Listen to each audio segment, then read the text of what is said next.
రీసెంట్‌గా మన న్యూస్‌లో ఎక్స్‌పోజోమిక్స్ అనేటటువంటి ఒక పదాన్ని ఎక్కువగా వింటున్నామనమాట. అంటే అసలు ఎందుకు ఇది న్యూస్‌లో ఉంది అంటే, ఈ ఎక్స్‌పోజోమిక్స్ యొక్క స్టడీ వల్ల ఒక పర్సన్‌కి డిసీజ్ వస్తుంది, రాదు, ఇంతవరకు డిసీజ్ వచ్చే అవకాశం ఉంది అనే విషయం చెప్పొచ్చు అని చెప్పి చెప్తున్నారు.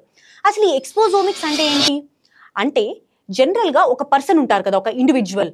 అతనికి అయ్యేటటువంటి ఇండైరెక్ట్ కానీ లేదా డైరెక్ట్ ఎక్స్‌పోజర్స్ ఉంటాయి కదా బాడీకి. వాటిని మనం ఎక్స్‌పోజోమిక్స్ స్టడీ అని పిలుస్తామనమాట. ఎక్స్‌పోజర్స్ 2 రకాలు. ఇంటర్నల్ ఎక్స్‌పోజర్స్ అంటారు. ఎక్స్‌టర్నల్ ఎక్స్‌పోజర్స్ అంటారు. ఇంటర్నల్ ఎక్స్‌పోజర్స్ అంటే ఏంటి? జెనెటికల్‌గా గానీ, మెటబాలికల్‌గా గానీ ఏదైనా స్ట్రెసెస్‌కి గనక వాళ్ళు ఎక్స్‌పోజర్ అయితే అది ఇంటర్నల్ ఎక్స్‌పోజర్స్. ఎక్స్‌టర్నల్ ఎక్స్‌పోజర్స్ అంటే ఏంటి? ఎన్వైర్న్‌మెంట్ రిలేటెడ్‌గా. అంటే ఫర్ ఎగ్జాంపుల్ స్మోకింగ్ కానీ ఇలాంటివన్నీ ఎక్స్‌టర్నల్ ఎక్స్‌పోజర్స్ అంటారనమాట.